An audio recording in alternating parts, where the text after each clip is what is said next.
All right, we're gonna call the July meeting for Clean Energy Committee to order. We have members on Zoom, so we're gonna have to do roll call attendance. So we'll start with people in the room and then we'll hop over to Zoom. So Richard Smith, present. Kat Holman, present. Jessica Cannon, present.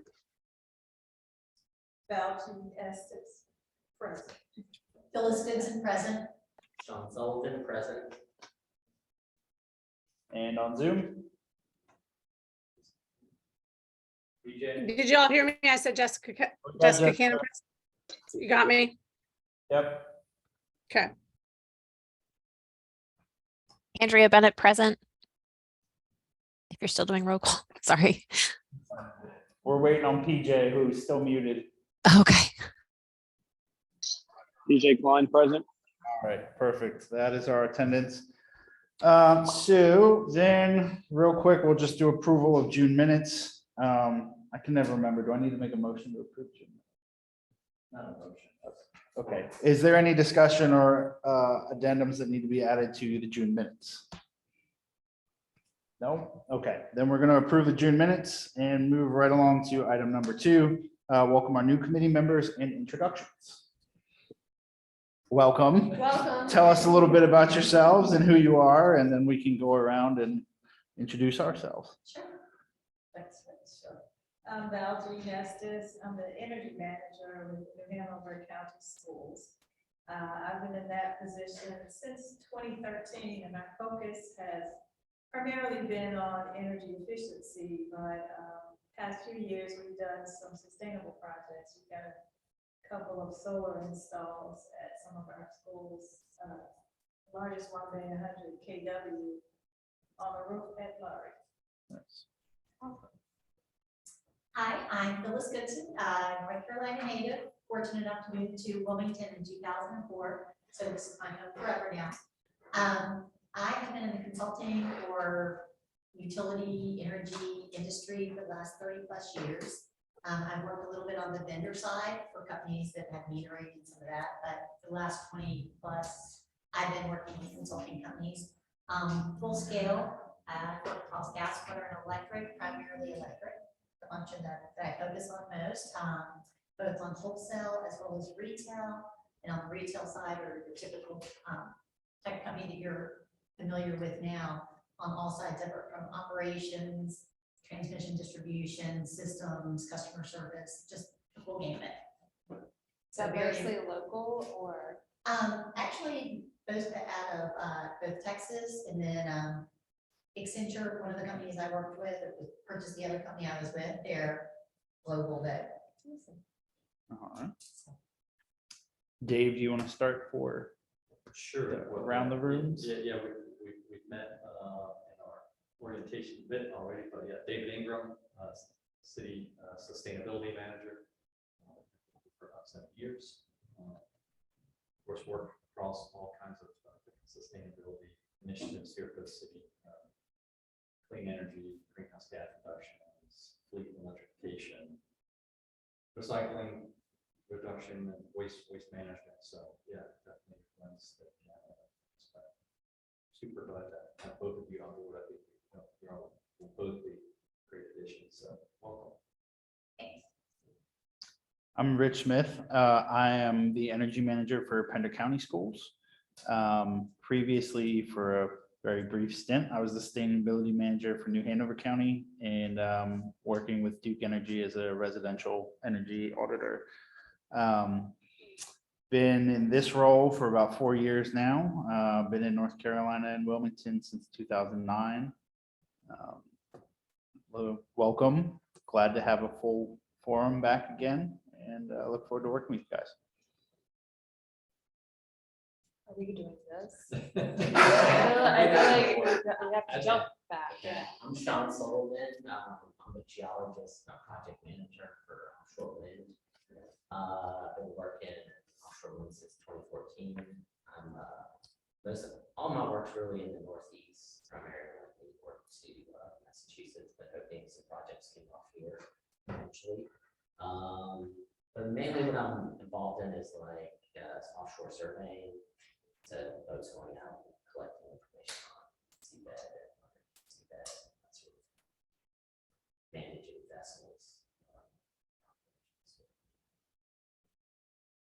I'm Kat Pullman. I started at UNCW as the sustainability person there in 2014, and I started with CFPUA in environmental management and sustainability, I guess, a year and a half ago. So also kind of running the gamut of all things sustainability. On Zoom, Jessica, you want to jump off?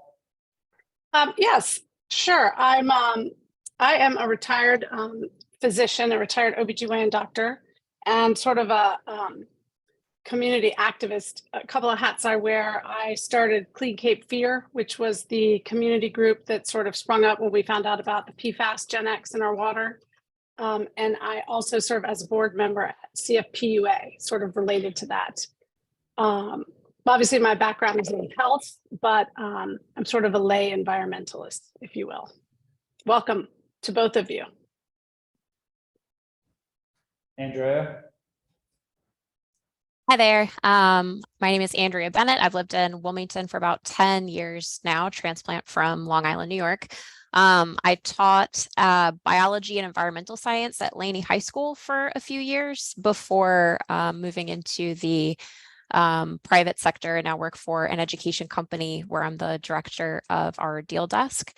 I got involved originally in 2020, working on the mayor's ad hoc clean energy task force that was put together, and can't stop coming back. So here I am. That leaves PJ. All right. Hello. My name is PJ Klein.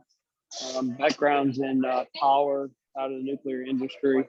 I work for Corning. I'm currently the business continuity program manager for our worldwide operations, but I'm also the division energy manager for 12 plants around the world. All right, thank you, PJ, and our late addition to the meeting, Mr. Dave Mayton. We do the intros. You're on the spot. Dave, Public Services Director for the city, and involved from the start of the Clean Energy Ad Hoc Task Force. Like I think Andrea said, I can't get away from it. So here I am. All right, so that is introductions. I guess, do you guys have any questions for us before we move on to anything else? Yes, ma'am. Who are these two gentlemen back Bystanders, innocent bystanders. there? Innocent. These are our grad students from UNCW who will be giving us a presentation on item number 2. Do you want to introduce yourself? Oh, Diana, I work with Public Services, which is a whole gamut of things, administrative assistant. Been with the city, almost 8 years, retiring in January. Congratulations. All right. We're all gonna be up.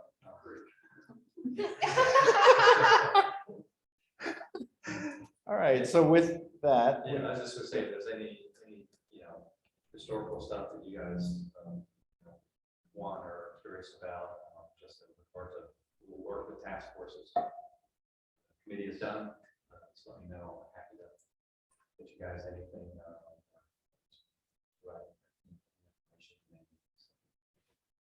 do you each have copies of the Clean Energy Task Force report? Yes, Perfect. they did a wonderful job of bringing us up to speed when that. Awesome. Perfect. Okay, well, if no other questions, then we'll move on to item number 2, a presentation from our UNCW grad students on the composting pilot project that we can do. So, Where would you like us to present it from? As close to the microphone as possible. yeah. Yeah, if you guys could get over towards that mic, that'd be awesome.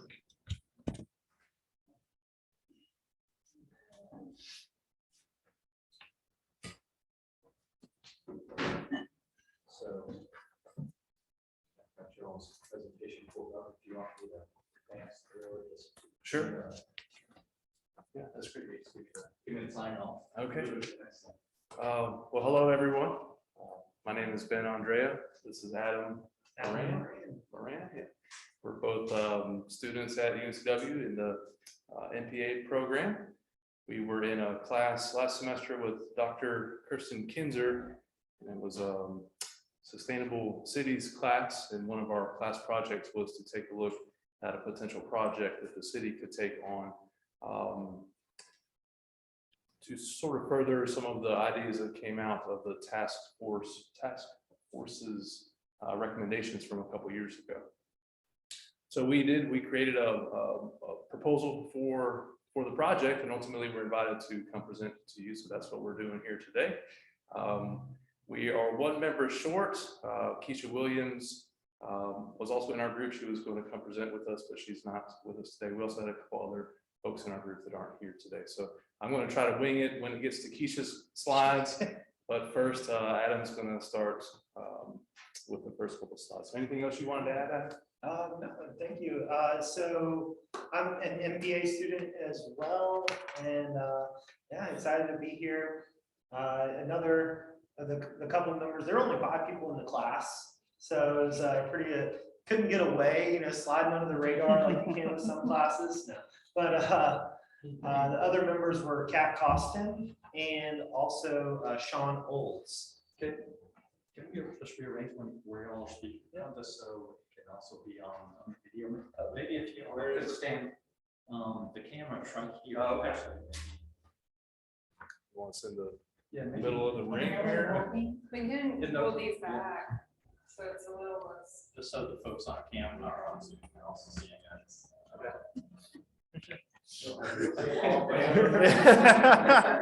Put you on the spot. Yeah. Maybe if you guys want to switch down here to the end and kind of get them. Yeah, give them the floor there. No, we're just like standing up down towards the end. And Okay. then just slide that mic. Perfect. Okay. We'll make it work. I was a teacher, so I can be adaptable. There you go. Some way, somehow. But yeah, so Sean Olds was one of our classmates as well. He's about to have a child born, so that's really awesome. Definitely want to give a shout out to him for that. And yeah, Kat Costin as well. Couldn't be here. So like as Ben said, we wanted to address, I think it's recommendation number 10 from the Clean Energy Task Force. And that was having to do with community gardens and composting. And so that was our task. We're going to do some research, really kind of dig in and see what type of recommendations we could come up with. And so, yeah, we entitled it Growing Community in Wilmington Through Sustainability Initiatives, Community Gardens and Compost Sites as Vehicles for Environmental and Social Resilience. Pressing the slide. Thank you. So it's easy when you hear about a problem to just kind of like dive in and start throwing solutions, but our professor, Dr. Kinzer, through actually kind of a suite of tools that she learned through this company that helps learn how to facilitate dealing with these problems that come up. She walked us through these tools, so we didn't just jump in. We try to like take it very methodical, very like slow. At some points, it's like, all right, let us have the problem already to start throwing out solutions. But so we slowly arrived at these problem statements here that the city, as you're probably aware, has had initial success with a grant-funded compost bin distribution program, which David has led and told us about as well. And that was really cool. I think there were 600 bins that were very quickly distributed, right? 48 hours. They were initially signed up for, and people registered to receive them within 48 hours, and actually get it distributed. It took quite a bit longer. So, Okay. Yeah. So that was one of the things that we had to kind of chew on and take in as an idea. And we also wanted to kind of keep in mind dealing with food waste from residential, commercial, any other streams of schools. Keisha Williams, our other member, she works for the schools as well. So, so that was what we had in mind. And of course, funding, so we kind of tried to grapple with that as well. You don't mind, slide? So we, I have my back to the camera, I'm sure. Oh, there's the camera. Okay, I'm sorry. I knew it was somewhere up here. So we noted that there was a need for community gardens and compost sites. So we know about some of the work that some of the private partners are doing with residential pickup of compost. And we have that in mind, but maybe if you're living in an apartment or in a situation where it's not as easy, you don't have a door or curbside, kind of situation where it can be picked up, compost can be picked up. Or if you didn't have opportunity to get a bin for backyard composting, what are some types of things we can kind of think of that might be able to help that population that are in those types of situations? What can we do to help them compost more?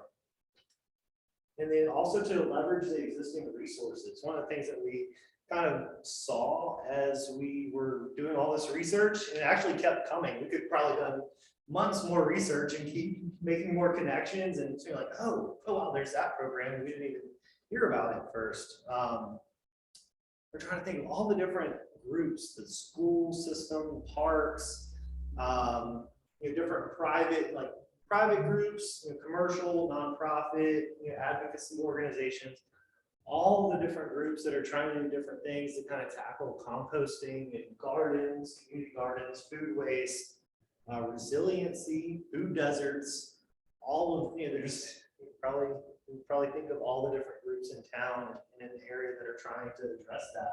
That's a lot of people to try to get in one room, a lot of, things to kind of bring together to hopefully have a cohesive recommendation. So to kind of bring it to somewhat of a grassroots kind of look as well, we did a very brief informal survey online and had a couple of interesting results that you can see on the graph. So when asked, there were 90 respondents. So, obviously not a, kind of a big response, but when asked, do you compost food waste now at your home? Only about a quarter of respondents did. Okay, so that definitely identifies the opportunity for growth. It's a lot of stuff going to a landfill. Next, if you knew of a community garden or a compost site nearby, would you plant or be involved in that community garden? 2/3 said they would. So it's really neat. If that were to be able to be extrapolated to a larger bit of the population, that could be a lot of neighborhoods that have community gardens. And are you aware of the closest community garden to where you live? And 1/3 said that they were. So that kind of gave us a little bit of insight and hope as well, that there was opportunity for growth amongst the population. I'll give you a brief kind of idea. I kind of mentioned a little bit earlier about the process that our class took from the beginning of the semester to the end of the semester. Very quick, all told, to kind of come up with a recommendation. Our first week, Dr. Kinzer kind of introduced us to this project to us. We have this suite of tools that I told you about, learning how to facilitate, kind of break down a problem and not being satisfied with just our first take on the problem, but kind of break it down further, kind of drill down to what are the root causes, root insights, and things that we can hopefully target to make a recommendation for and actually make a kind of a targeted difference. So that was our first week. And then we had the honor and opportunity to meet David the second week. We had a meeting with him and he graciously told us a lot of background information. And then we started kind of gathering all that and trying to take our first stabs at defining the problem. Then we kind of moved into, again, just slowly digesting that information and just the very beginning stages of ideation and coming up with ideas of, all right, maybe if we had to take a very initial stab at coming up with a recommendation, what do we think that could be? Where is that going? Funny enough, it was totally different from where we ended up. But yeah, so 4th week, we started kind of testing some of our first ideas, and lo and behold, the 5th week, we came up with a recommendation, and we presented that to David. And yeah, I'll pass it on to Ben. Could you go to the next slide? So thanks, Adam. So our proposal for you specifically would be a pilot program where the city would invest in community gardens and community composting facilities on underutilized city-owned land. Next slide, please. So we have a proposal of a series of steps that you could undertake. Step 1 would be to identify the pilot site. We took a first stab at this on the next slide. Took a look at city-owned properties, primarily west of 23rd Street, north of the Greenfield Lake area.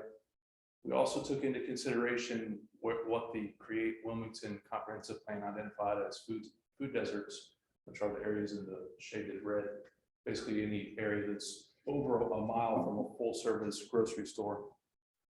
So we looked at all the city owned land, we paired out some of the properties that just wouldn't be conducive to a site like this, such as this property here that just couldn't host a site, or things like city owned street right of way or rail right of way, whatever the case may be. So what we were left with were approximately 40 different sites with the potential, and any of those sites would need some further analysis to determine whether they would be feasible for a community site like this. So next slide, please, David. So our next step that we would propose would be to actually create a partnership, and do that by sending out a request for proposals to solicit some feedback from potential partners about, do they have the capacity to take an endeavor like this on? Do they have the experience? Do they have the ability to sort of scale up this idea if the first site is successful? In this partnership, what we would envision is the community partner really be the one that oversees the actual site, where the city sort of takes an approach of providing some resources, manpower, maybe some funding or facilitation of funding to help make this happen. So next slide, please. The next step would be to actually invest in the site. Like I mentioned, we anticipate where the city could help would be to actually use manpower, resources, tools that the city already has to potentially help prepare the site, get it ready for the community garden and the community composting facility. Water is an important aspect, of course, for growing plants and growing things in a garden. So if the site already had a building on it, it may have a potential water source on it. If not, something like rain barrels or cisterns could be used if there's an existing building there, or if a shelter could be built sort of as another amenity of the site. And then the city could help by further providing supplies to help the community partner make this a reality. So next step. The city also could take the lead on education efforts for something like this. City has a pretty good track record with different education and outreach departments. And there's a lot of information that's already available out there as to, how does a community garden work? Why is composting good? How does a community member fit into this idea, and how does it benefit the community, as well as further the ideas with, hey, almost just in time. This is Keisha Williams. So yeah, there's a lot of information already out there. There's a lot of potential partners for education opportunities, such as Master Gardeners Associations or the Agriculture Extension, or other entities like that. So again, the city would take the lead on education and outreach efforts here.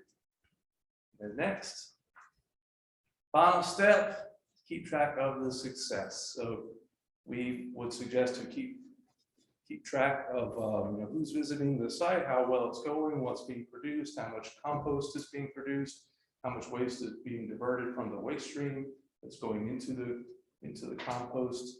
And this record keeping could be done a couple of different ways. It could be done very simply by a clipboard or some sort of manual ledger on the site itself, or if you wanted to get a little bit more creative, using some digital method, email or website reporting or something like that.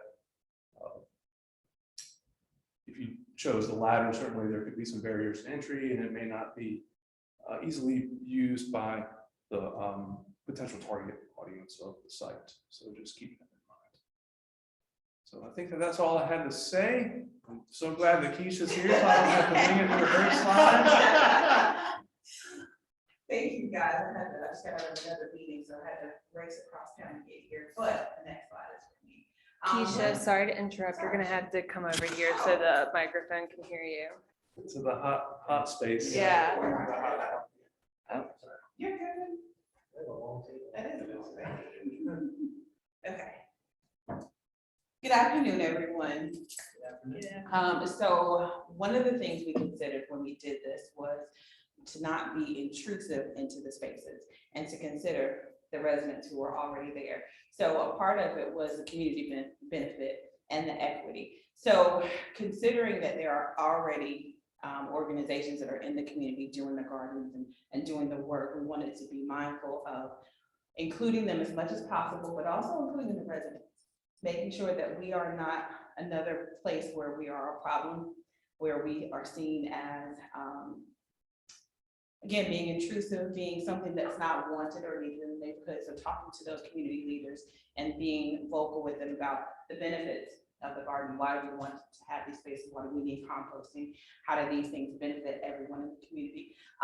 Being present and understanding the commitment to the neighborhood. We didn't want them to come in and have something that was there for a year. And then next thing they know, they've gotten used to this thing being in the space and it's gone. So now we're shifting them again. Again, being a place for the community, of the community, by the community, having a place where it's not just growing a garden, that we're creating those long-term meaningful relationships that we want to have in the city of Wilmington. And understanding that the people who are in those areas are already deeply connected to those areas. That's home. This is home. So making sure that we are being respectful and responsive to the needs of the people in that area, and being a resource and not a barrier, another barrier to them.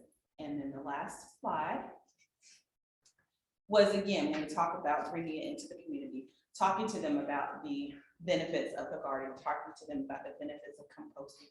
And as Ben had already mentioned, bringing in the educational component, what it does for the community, not just the health benefits, but the environmental benefits, the long-term benefits, the strengthening of the community, increasing those property values. We are in spaces that we know are experiencing gentrification. So what does that do to somebody who's not leaving?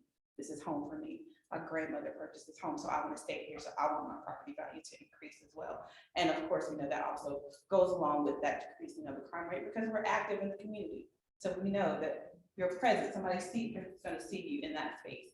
And again, doing all those benefits that composting brings to the community. And so this is our presentation.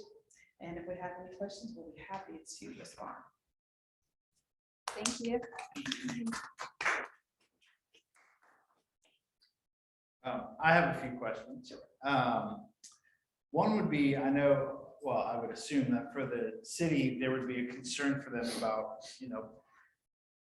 the future development of the site. If we turn over a site to community gardens, does that mean we can, that's a space that we've given away and we can never utilize it again? So one question I had was, how do you feel both from a community involvement standpoint and also from just a logistical standpoint? Does this create like a significant, if the city were to turn a site into a community garden, does that create a significant barrier for them, both community and logistically, for future development if they decide that they need that space for something else? I think that could sort of be dealt with upfront in the analysis of a particular site. Some of the sites that are shown in that yellow probably already have some restrictions about future development. For instance, the area that's sort of on the south side of the creek that runs by the cemetery up near 23rd Street. So something like that may already not be able to be developed in the future, but if there was another site that had the potential to be developed, then certainly the city would want to think cautiously about what future development potential that does have, and then maybe weigh the value of any future potentials versus providing something immediately that could benefit the community. I think in our conversations when we were coming up with the plan, we talked about if that did happen, that it was developed with somebody who intentionally allocated a percentage of that to workforce housing.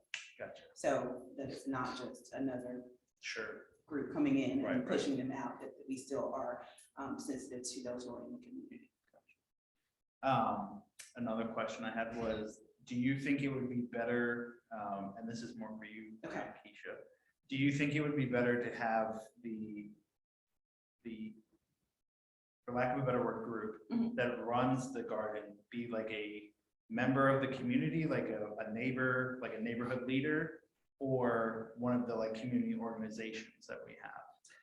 I know you had mentioned like, you don't want these groups, these kind of outside groups coming in and taking kind of, this is ours now, and we're gonna set it up and organize it for you, versus having someone in the neighborhood who lives and works in that neighborhood and is willing to take ownership of, being in charge and managing that. I think it's where we create partnerships and allow those who are there to work with those who are knowledgeable and teaching them how to sustain it, because those people who live there will be there every day. Right. As opposed to those who are coming in, they're there whenever their schedule permits. So that's where we talk about cultivating those strong connections between the people in the community and whoever is coming in to support the efforts.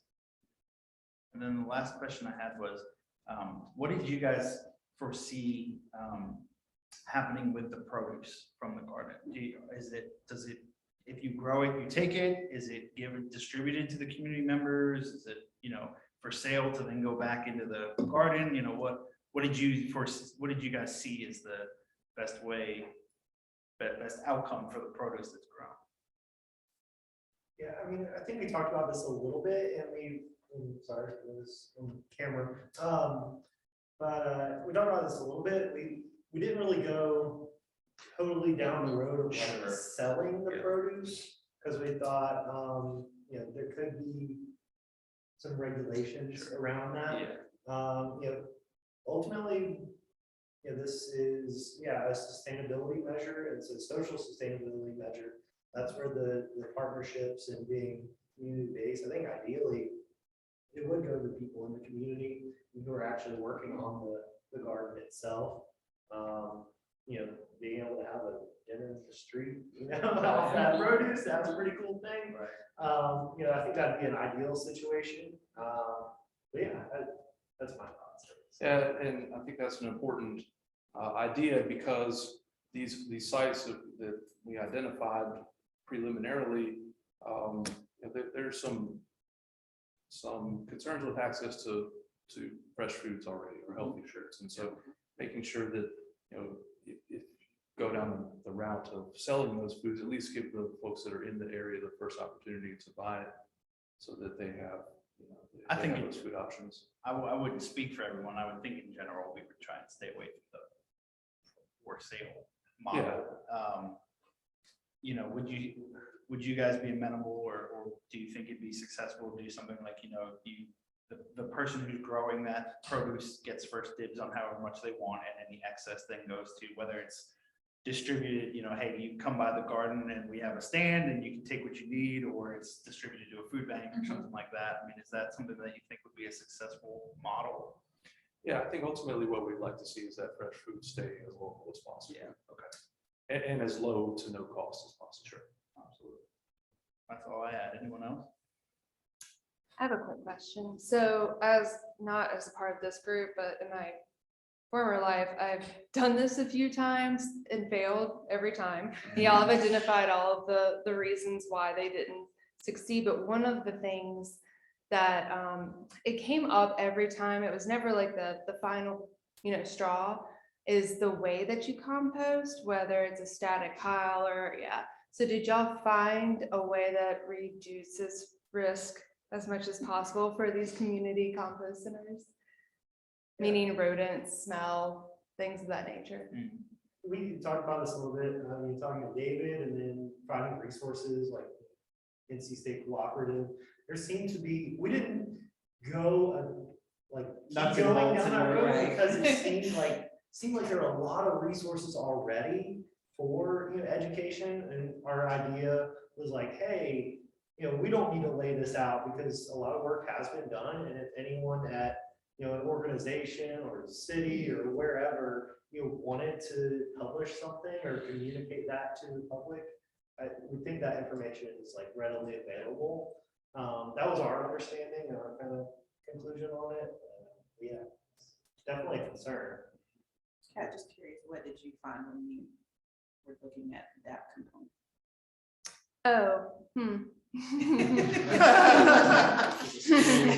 Okay, so the tumblers that they have is probably the best, easiest, least smell, keeps out rodents.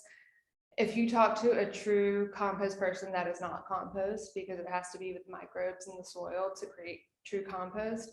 So then we actually set up a 3-base system at a park, a local park, and had them, you know, learn how to do it. And that lasted for about 2 months before, you know, because it's a 3-base system, it's open to the elements that, yeah, there were issues. And those are obvious issues, but I do think that there is actually new, really cool, like, I'm gonna call it technology, but it's not technically technology for this type of thing. So I just wanted to see if y'all in your research came up with like a fail-safe solution. I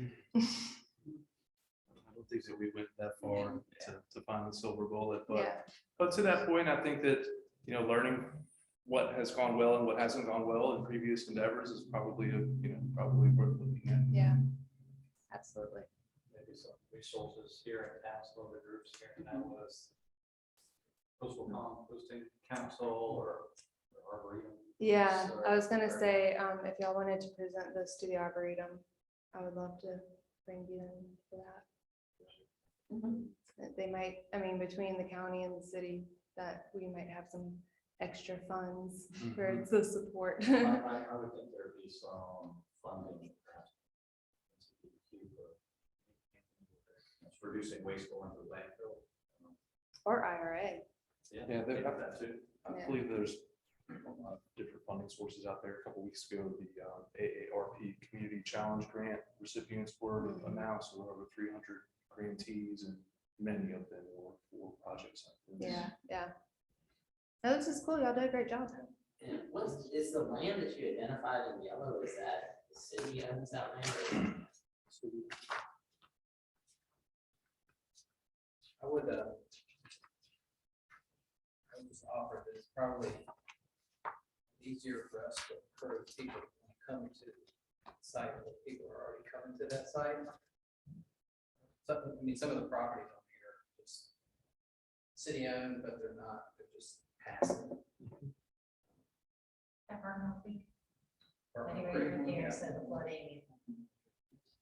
Yeah, I would not include property that's in floodplain, because that's gonna Wash out everybody. Probably it's gonna ruin, at least, you know, whenever that happens, but in the recommendation to set up an RFP,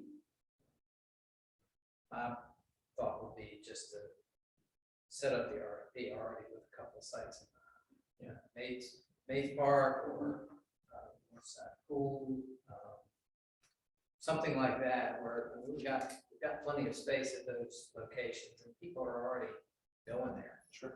For recreation. This is just another thing that they have to participate in. Yeah, we deliberately did not narrow down to a specific site or a specific couple of sites because we wanted to keep it sort of open-ended as for ideas like that. Y'all work with Sam?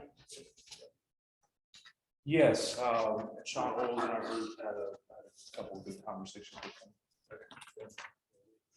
Sam.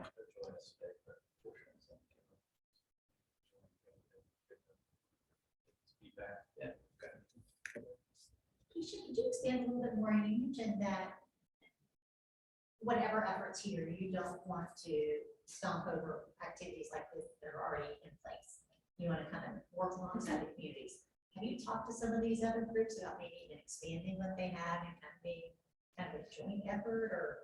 We reached out to a lot of people and did not get responses, but we were not going to stop there. I do know that St. Colbert is one of the places that's already doing the work, and they're already connected to schools as well. So that was one of the people that we considered. I can't remember who else was on the chat. Yeah, so Northside Food Co-op. Northside Food Co-op. So we did talk to some other people. Adam actually did have a good conversation with Northside Food Co-op. So Yeah, I've done a couple of school-related projects with them and gotten to know them, really, really cool people.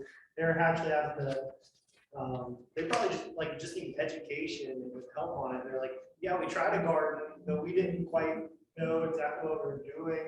But they want to try it again. They already have like a laid out what they want to put in which bed and stuff. So, there's a lot of, desire there.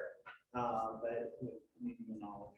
yeah, maybe knowledge, having a couple supply or infrastructure related resources, water or supplies, that sort of thing could be really encouraging to groups that want to try to, be involved in those sorts of things that are already involved in those communities.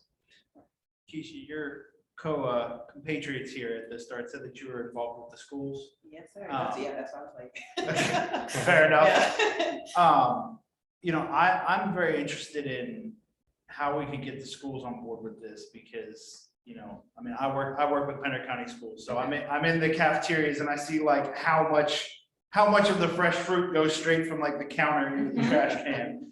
And, and just like UNCW, it is every day they're pumping out food waste and on a pretty decent scale. So if we can get a program where, the kids are learning trash goes in here, recycling goes in here, food waste goes in here, and then that food waste is then composted. That's a huge amount of our waste stream that gets diverted.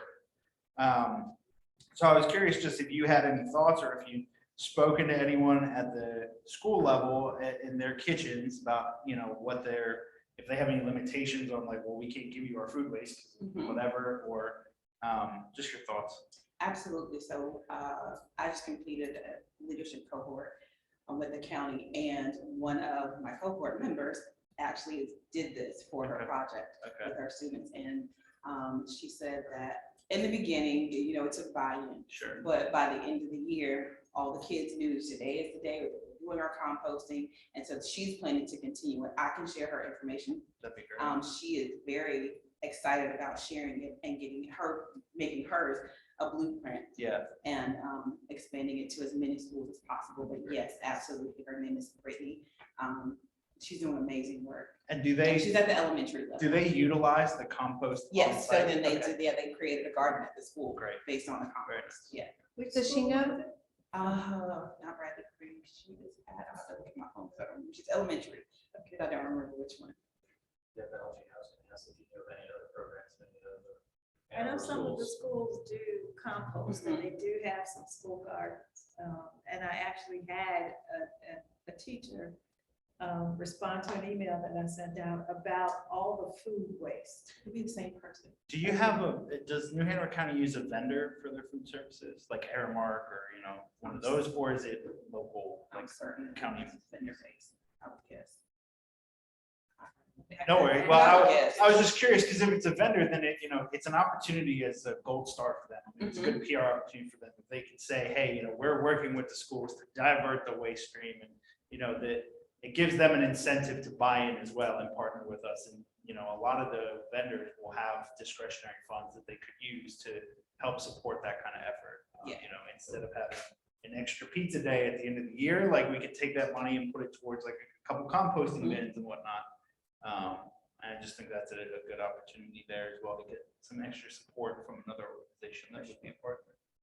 Yeah, she's definitely looking for more support for the program. So She connect said her with that- Garbage to Gardens. Okay.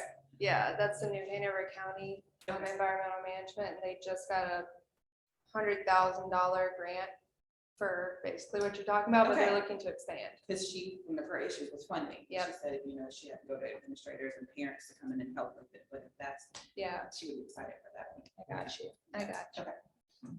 Are any sites near schools or something? Teachers would love to do? I don't know if they're walkable, Tell you pretty easily if I was looking at the map and throwing it. Not familiar with the school locations downtown. Maybe. I think that the one, Yes. the elementary school over Yeah. here, yeah, is pretty close to some of those That sites. pool, there's Snipes. Snipes, Yeah. yeah. Can't remember. the school. Freeman is also on that, near Snipes. Dorothy. Dorothy Johnson, right? Yes. DC Virgo is around the corner from Johnson. So there are some schools.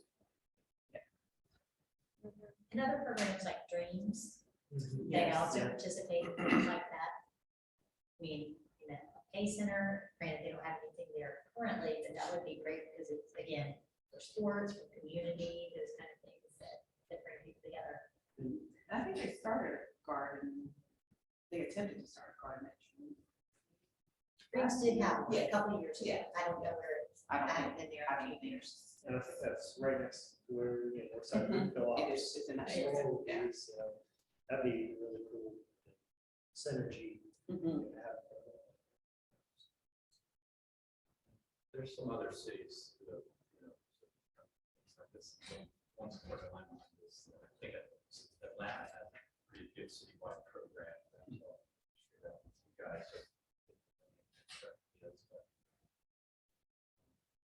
This certainly addresses some of the issues dealing with here in the city with we only have one landfill.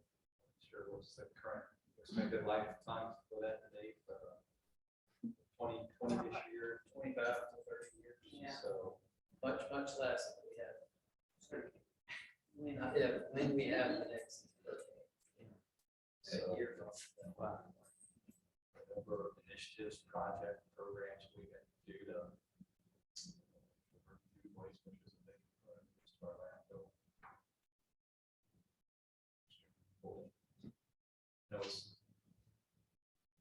area that Dave and I talk about frequently is composting.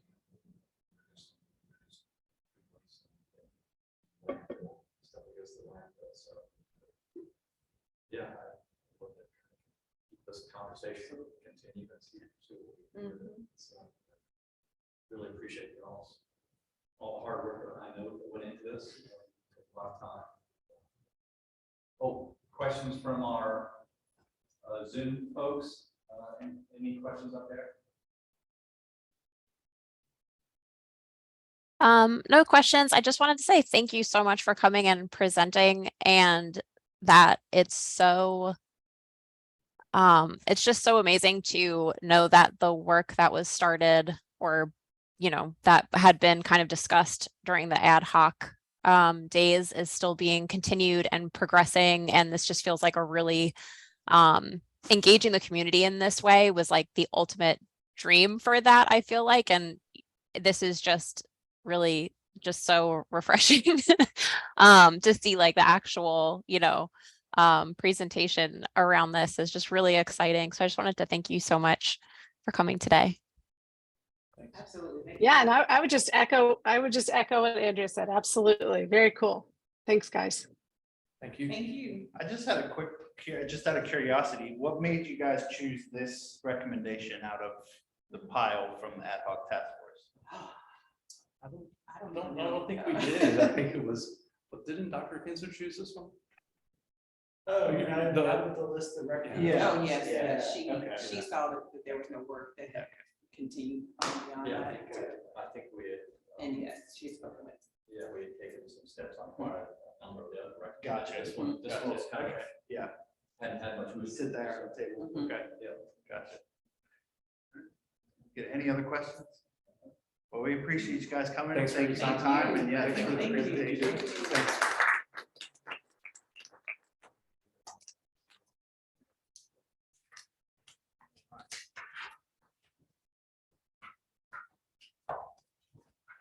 David, do you guys want to talk at our next planning meeting about next steps on this? Or have a discussion now? Tell me how you can do it. some time. To you, Y'all meeting. always putting it back on us. Do we have time? Well, we have 25 minutes left, and we have till 2:30, and we have 25 minutes allocated for item number 3. Okay. Thank you. Thank Have a good one. I think the options there, y'all want to brainstorm. I mean, we might as well, if we have a little bit of time, we might as well, just. You want to give us, action items to follow up on? Yeah, I think personally, I think maybe one of the first steps would just be seeing what the support is like from the city for the openness of like turning over some, because I mean, obviously it's the city's property that we're talking about doing this on. So if, if the feedback from city staff is like, we don't really have any interest in utilizing any of our property for this, well then like, that's kind of okay, well, that's the end of that. So I think gauging. So just to follow up on that, Sam Lee was involved. He's one of the maintenance supervisors in community services. Okay. They're responsible for maintenance of probably the majority of the properties that would probably rise to the top as Yep. good candidates. Okay. So we've already, Started that conversation. well, we've already at least tested the waters a Sure. little bit. Yeah. And I do think. You was supposed to. Yeah. And I think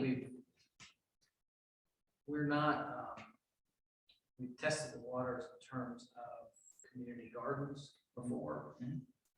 I would also just suggest that there are other community gardens that aren't necessarily on city property. Right. And would it be an opportunity just to jump on a train that was already moving? Doesn't make sense if the community garden part of the infrastructure is there, we may not have to invent that part of it. We just want to add this part. It's just a thought. Yeah. Okay. Sorry to interrupt you. No, you're fine. That was kind of the answer to my question. I would welcome discussion from the rest of the committee on what they think the next steps would be. I mean, from our last discussion last month, I mean, it seemed like most everybody was on board with the idea. So I would welcome any feedback on what you guys think we should recommend next as action items. The easy one would be just to start.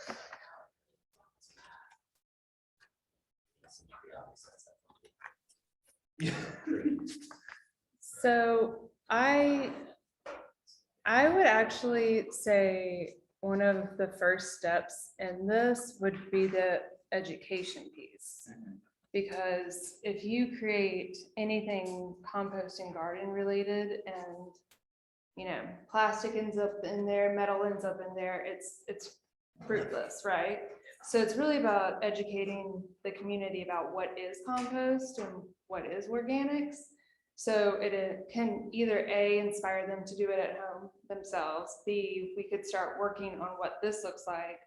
Or I actually was talking with Dave and David because there are a lot of opportunities for this food waste to be clean energy, which is really aligned with what this group is, So whether that's anaerobic digestion or something of that nature, it doesn't have to be compost on site.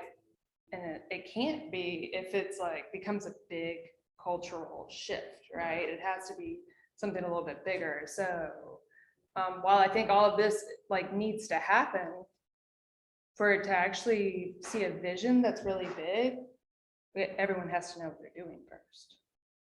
Yeah, I mean, so if you get volunteers, is that how it operates? I like that. I agree 100% with that. My only where I'm trying to go back and trying to see what is better is I don't want to go into a community and stir up, and that's where maybe it's not a problem, but I just see a problem, a scenario in where we go into a community, we stir up a lot of interest in backyard composting. They say, yeah, we want to do this. And then we get to this map and we're like, oh, well, actually, we don't have anywhere to give you anywhere near here. But at the same time, like you said, maybe it's not an issue because then they'll start doing it in their own backyards, you know, or the. at And when home. I say community, I mean the Wilmington community. So like, I'm not saying we focus on any of these. I Sure. say we start with a multi-organizational education piece, because there is compost like in town already, but this brings value to it. That is like, yeah, that like bringing community together, health, like education. It's so much more than that, but it's gonna take a while. Almost like an education, sorry, Go ahead. almost like an education campaign, like with recycling, for Mhm. people to learn what goes in the blue bins, what doesn't, just, you know, this is starting, just so they know kind of what's the right path for some of these things. Yeah. Personally, I think if the city were to try and do this, I think it's important to get local, that like, kind of like Keisha had said, where you have a partnership between an organization that can educate and a community member that can manage. Yeah. Because from everything that I know about this, if you don't have the actual local residents in that area managing and overseeing and taking ownership of that site, then that's where you fall into disrepair and it's not getting taken care of, and compost is getting turned and, you know, and it fails. How does it work, like, you know, I would think through like a church or a school or some sort of community head, not just the city. I don't know. I mean, it can be as easy as like a neighborhood lead, you know, Yeah. like you have a neighborhood meeting at a church or a community center. And you find out who's the neighborhood leader, who's someone that watches out for everybody's buildings and knows what's going on and, you know, this and that. Have we ever partnered with the New Hanover County Libraries? It's a pretty spread out system, and there's also always courses and classes and things like that that are posted. And I feel like that could be a good cross section, especially over the summer when schools aren't in session. Either I don't know how that is typically set up, but I'm looking at I somehow got subscribed to their Friday emails. I don't know, but they have so much going on. That could be that could be a way. Well, it'd be a good place also to educate. Yeah, exactly. And I feel like there's probably plenty of educated organizations in town that could provide that educational service at very low or no cost. I mean, the co-op is, the ag extension provides. And soil. Yeah. I know when I did the backyard compost bins, they heard about, but I was sort of reached out. Yeah. And actually wrote a letter of support for it. Yeah. Well, and I've been thinking about it with CFPUA because it's a big deal with fats, oils, and grease not going down the drain. Yeah. And Cease so, the grease. yeah, and even like food going down the drain isn't great. So like finding all sorts of support for things like that. I mean, it could be a very, very, did I hear the word robust in here? No, I heard in like another meeting like 4 times a day, a robust campaign. I was like, I can't hear that word again, but then I said it. But anyway, so I could see where this could be so many things. And then like y'all are saying, there are already really good community gardens that are well taken care of. And, you know, I'm sure there's someone in there just itching to start their own, but probably don't have the. I mean, maybe that would be a next action item, is to reach out to some of the community gardens that are already established and see if they, you know, want to have a discussion about their methods, how they're doing it, you know, if they're interested in expanding, et cetera, et cetera. Do they typically have gardens and compost sites right next to each other? Or separate? Not here. I have no idea. I've seen them. I'm sure y'all seen Some some. of the smaller ones, I think, do. Because that's basically where some of the vegetable and pieces kind of get recycled back into and turned to grease and stuff like that. I would really like to see the schools take this up. I mean, yeah, there's so many easy time. I mean, it's such a huge potential and there's so many easy ways, you know, as far as there's an educational piece, there's you know, there's an emotional wellness piece. I mean, they've shown that working when your hands are contacting soil, it provides a therapeutic benefit. So it's like, it's good for the kids to work with dirt, you know, gives them something to take ownership in. teaching them like, there's just so many parts to it that I'm like, you know, for the education piece of like getting the teacher on board and spending the couple $100 to buy enough food waste barrels for each school, you know, it's like, to me, it seems like almost a no-brainer, like we should be trying something at least. I think that answered my question as to why my dog is so happy, because he gets a lot of dirt there. So Joe Suleiman at the county, I don't know I know what he initially thought his waste stream was gonna be to feed his composter, his digester out there. Yeah. I don't know what it is now. Okay. I do know that there was, you know, he was looking to the bigger place, UNCW, the hospital, Yeah. and even the school system. Okay. I don't know. I'm happy to reach out to him. I don't know how that plays in, but at least it's information. that we Yeah, have to- absolutely.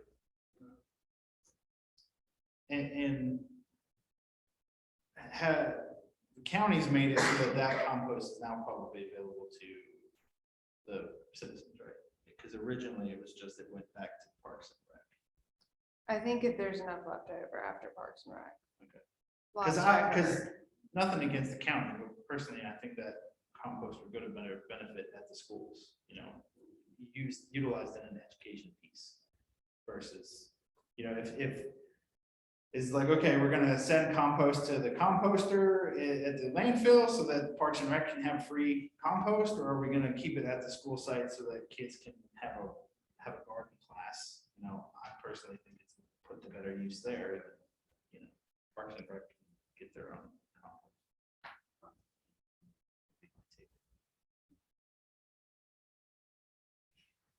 think we can sort of follow up with Sam, just kind of find out what the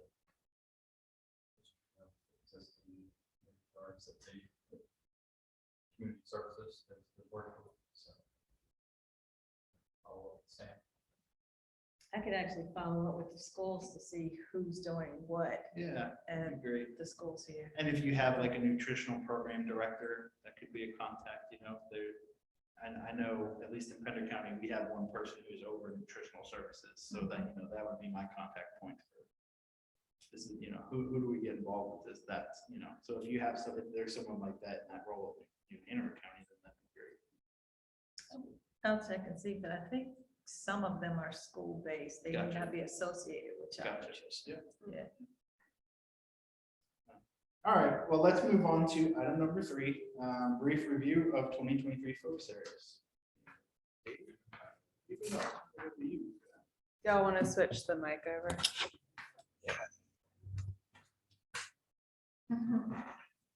Can't you all just sit really close together and get cozy in there? Just kidding. I think the mic's actually been working pretty good today. It's definitely working well if it's near you. We've had it. Yeah, this is just clipped from the last couple pages of the annual report that we presented to City Council end of last year. We just wanted to just go back over the things that we said that we were going to be focusing on the remainder of 2022 and into 2023 here. Just as a refresher, kind of a status check. Certainly we've been doing some ongoing energy efficiency work. I think in our last meeting, I mentioned that 2 LED lighting retrofits we're doing of a bunch of our outdoor area lighting. Those 2 projects are still progressing along. They're basically lights are being ordered and a lighting plan is being developed for the site over at Legion Stadium, those 80 outdoor parking area lights. So both of those projects should be completed within the next 2 to 3 months here, I would say. So that'll that's actually using the money from my last fiscal year, and I'll have a fresh batch of money now. We're looking at projects in 2023 and 2024. So once I get through those, we'll begin to look at what next energy projects to take on. Do you have your Um, budget allocation for this? I haven't looked at it yet, but yeah, I mean, it's gonna be about the same as what I had last year, so. You know, I guess. You know, there's the more and more like possibility, we're gonna be getting a large new facility into the city. Pile up the hill here. So, you know, that could be a possibility to do just kind of an energy audit for that building. I mean, I know it's pretty new, but it's certainly going to be a big new source of energy expenditure. So I think Duke will provide you either a free or a low cost audit. they will. Yeah. So.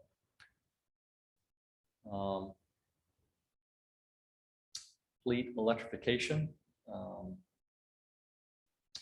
Actually, we talked about this quite a bit. Doing this fleet transition study is still at the top of our list to kind of give us a guideline for approaching it on a kind of holistic, whole picture kind of scale, not just. I know we've also talked about doing a pilot study with, you know, well, let's, you know, get, you know, what vehicles can we get now that's already kind of on the schedule to replace. That's certainly still a possibility in the near term, but I think what we really want to focus on is trying to get using some of these EECEG grant funds to get an RFP out there for this study. So y'all heard of the energy efficiency grant, conservation block grant? That's the city received about $173,000 in grant funds to spend on a variety of different energy efficiency type projects, and in doing things like fleet electrification planning is one of the acceptable project types. So likely we'll be spending some of that funding on that, trying to get an RFP out for a vendor to do a plan for us.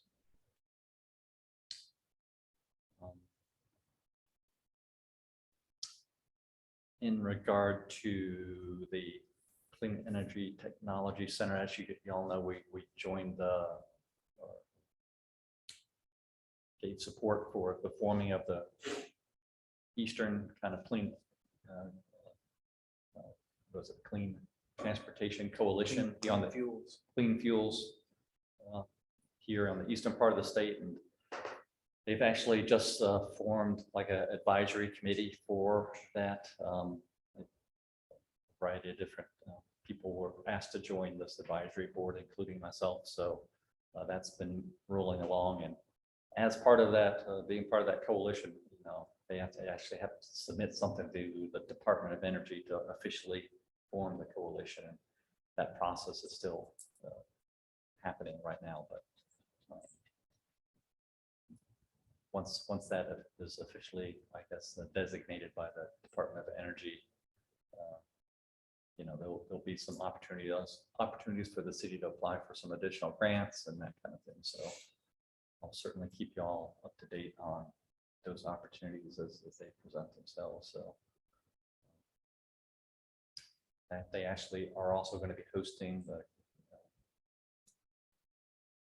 electric vehicle and clean fuels conference up in Raleigh here in August. So I'm not planning on attending that just for a couple days. So up in Raleigh. So just trying to stay up to date on everything that's happening EV, clean transportation wise here within the city or within North Carolina.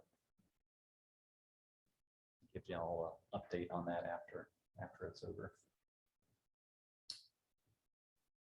The last thing on that kind of action items was our work towards clean energy. You know, we already achieved that Soul Smart designation. There's certainly some higher levels of designation that we can work toward to achieve, and that's going to be reliant on some collaboration with New Hanover County and their staff in those areas, since they handle the permitting and inspection process part, so I'll continue to work, I think mostly kind of through our planning departments, as they have quite a bit of more of a relationship with the New Hanover County staff than I do, to see if we can continue to try and push those efforts through. We'd love to see us kind of achieve that next level of Soul Smart, which I'm not sure if y'all are familiar with the Soul Smart program, but it's basically ways to improve residential solar in the area. It really helps to kind of streamline the application, permitting, and kind of fee process for implementing residential solar in the area. The Soul Smart program is just kind of provides like a template of steps that you can take to make that process easy for the citizens in the area. So kind of been through this initial designation process where we achieved Soul Smart Silver, but there's some additional things that we can do to make that process even easier. So. And then just continuing to advocate for things at the state and federal level in regard to clean energy.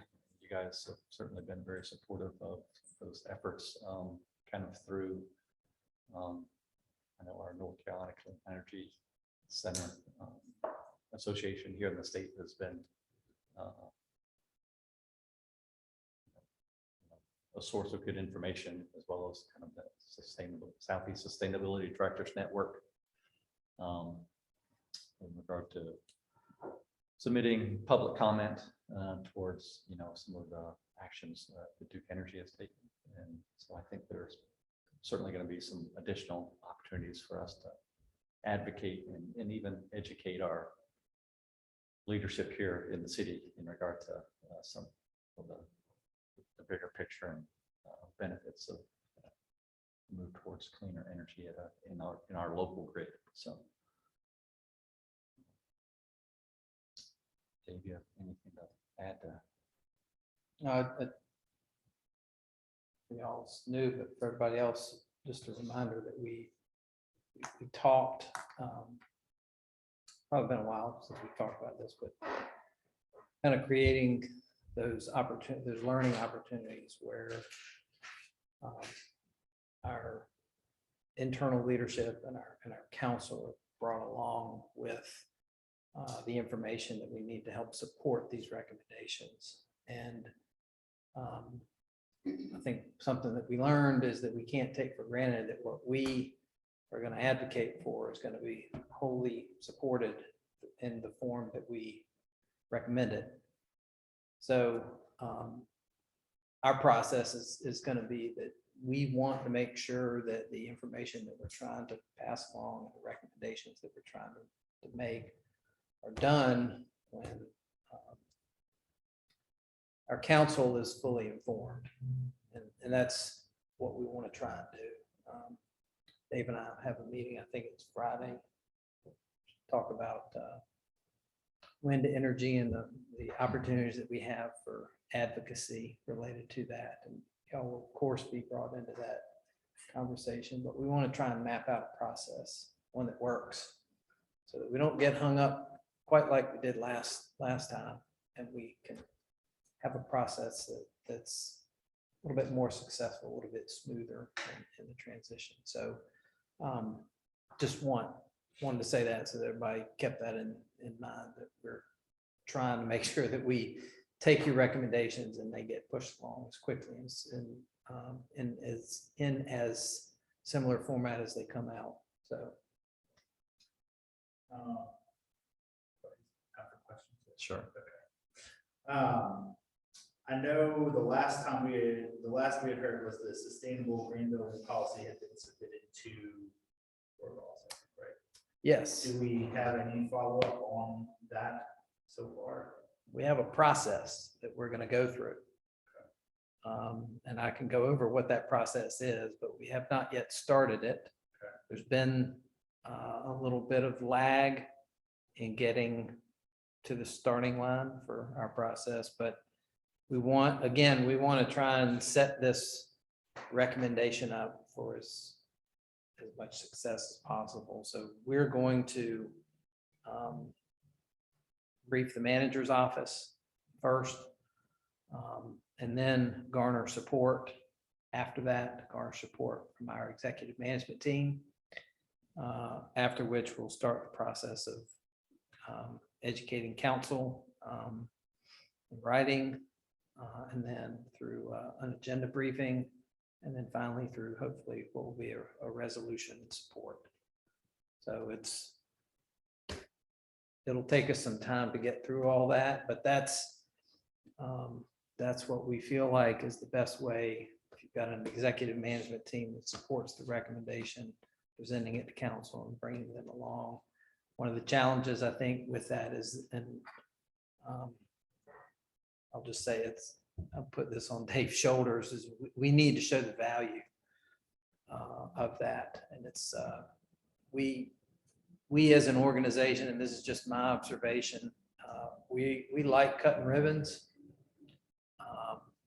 But what we have not done is look, we might cut the ribbon at a new fire station, but we never look at what it costs to operate it for 40 or 50 years. Right. And so we want to show the value of this policy in that light. And that's what I've challenged Dave with doing as we go through this process. That's what we want to do. We want to do that upfront with the recommendation so they see the value in it. Is there an opportunity for us to ask if anyone on the executive management team wants to go to Greenville?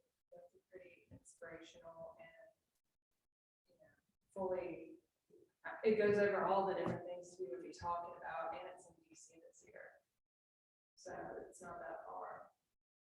To add on to that, my other thought was gonna be if they want to bring us questions, not that we're at that level, but if they don't want to go to DC, you have a group of experts to answer their questions, why does this matter? Why should we do that? And Dave can speak to that, but it's also helpful for him to have 9 other people that can speak to the forum, just as a thought, as you're trying to garner that support and educate. I'll also add that I've recently been contacted by some folks in the private sector here from some of the architectural and interior design and other in regard to just kind of kickstarting another kind of green building professionals kind of get. Yeah, there used to be kind of a USGBC chapter here, and there would be, green drinks and get-togethers, maybe once a month, just for sharing of ideas, professional development, just staying in touch with what's going on. It was, I would say that was more kind of student. I know there's a lot of folks in UNCW that used to come.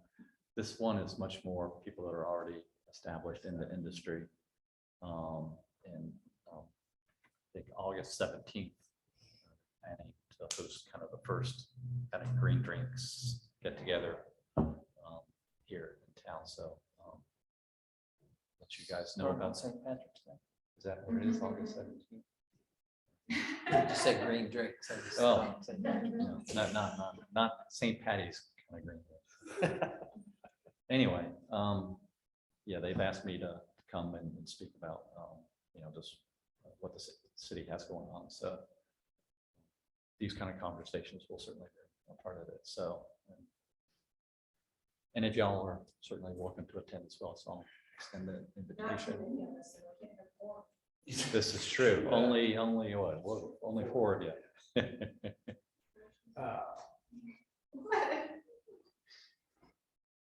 You can all come. So we just can't talk business. Okay. What's the fleet manager's pulse on trying an EV vehicle? Is He's ready. okay? So he's on board with that idea. Yeah, I don't think there's any resistance. I think his struggle right now is going through our normal channels, finding vehicles.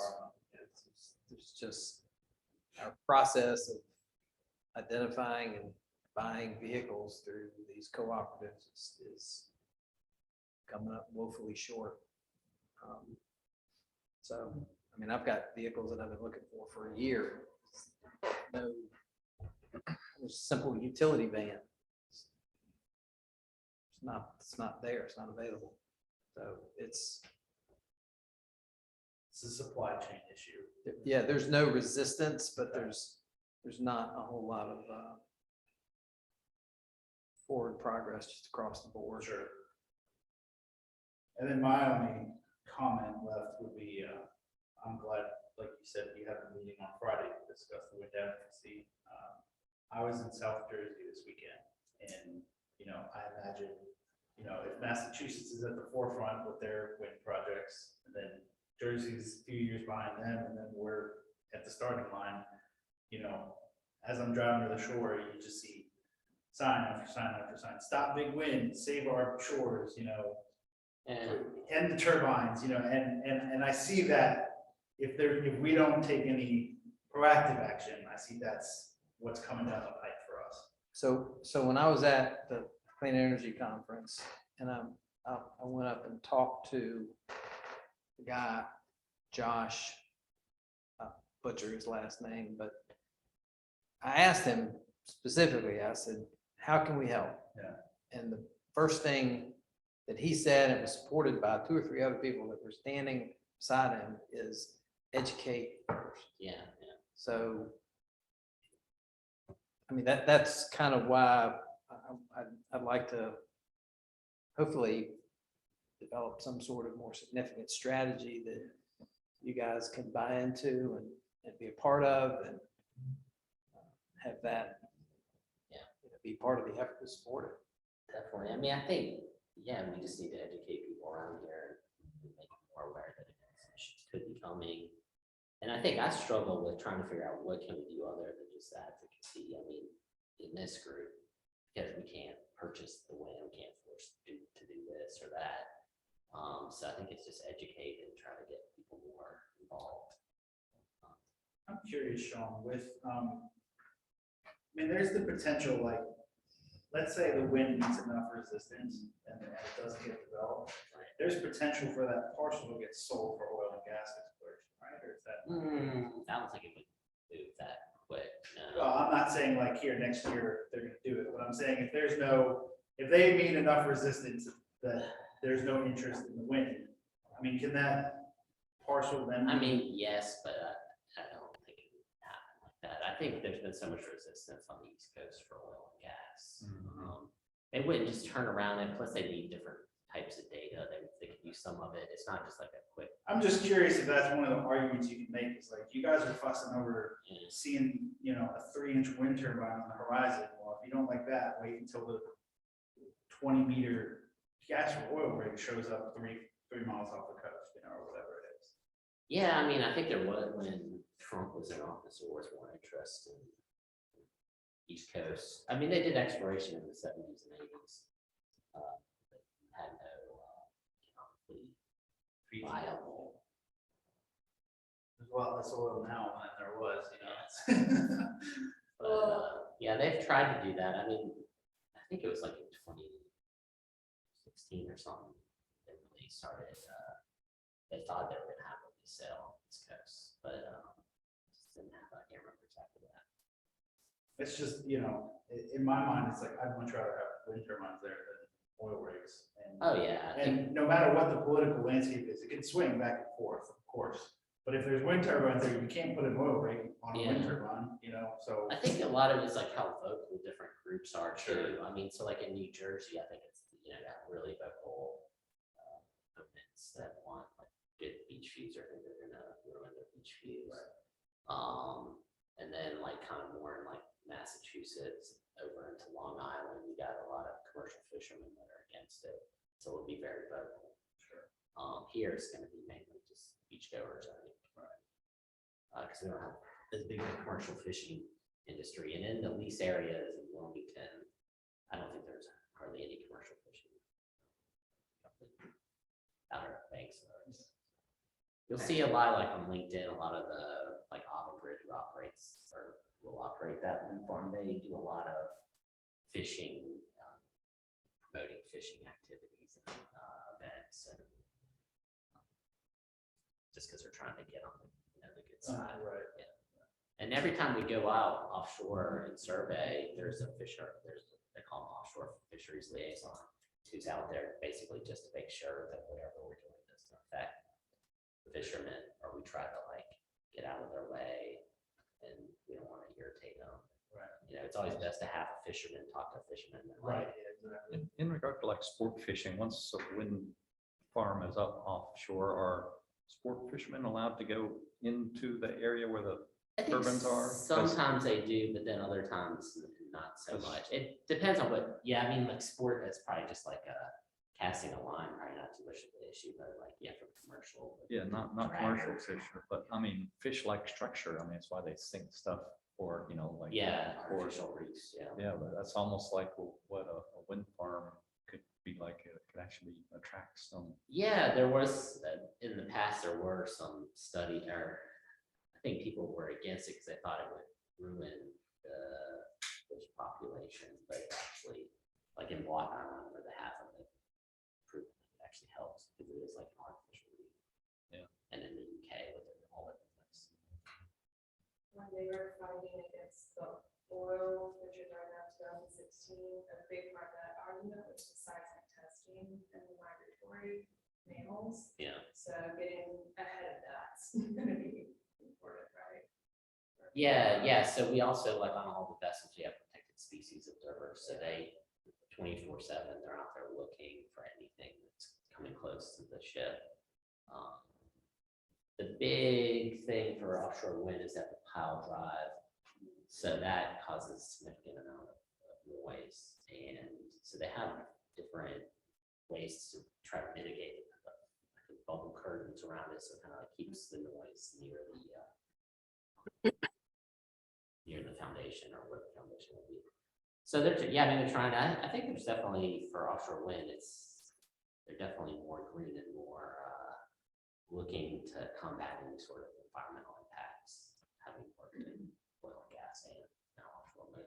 Well, I think that also like the efficiency piece for people can be helpful, like how much more efficient an offshore wind turbine is than a solar panel. You know, people see these enormous solar fields going up all across the state, and it's like the amount of power they're generating, a lot of people don't feel like it's worth it versus like a 30% efficient solar panel turbine versus like a 50+% efficient. And then, you know, wind turbine, it's like. Yeah, I think education is key. I think they had a meeting, like I said, I think I told David in Brunswick County recently. I didn't go, but it was attended. I think there were like 90 people that showed up, and you know, I don't know how many of those are just people trying to get work from it, or how many people are like, you know, residents that are interested, but. Was that Lindsay that? I don't know if she put it on. I mean, it had, she was there, I think, and then, but they had like developers there, someone from Duke, someone from, I think, Dominion. I mean, in regard to education and kind of what we can do to support that, would it be? I mean, show up would be one. I'm I'm not saying I- that, I- but like be there. I and, like, talk. know Lindsay and her organization, you know, that's, you know, one of the things that they're trying to do. I don't know, if it'd be worthwhile to see if she could get her to Yeah. come in and talk to our group and just see where we can. I think so. I think that's the question, is like, what can we do here? I mean, Yeah. Well, Mike? PowerPoint on the safety of balsa wood would probably be pretty stuff. You know. Rip that bandage off now, Somebody come on. wouldn't go there. Well, I think, yeah, that's 2:30, so we'll go ahead and call it there unless there's any further discussion. I don't have anything. Well, I appreciate everyone taking time out of their day. You on remote, thank you guys for joining in, tuning in. Thank you, David, for having the UNCW, getting them come in and give us a presentation. Send us your feedback. If you have anything that you guys would like to see on the agenda for August. Hey, Richard, did we approve last meeting's minutes? Did I miss that? We did. Is Okay, there good. anything that you needed to add? No. I didn't know if we did a roll call on it or not.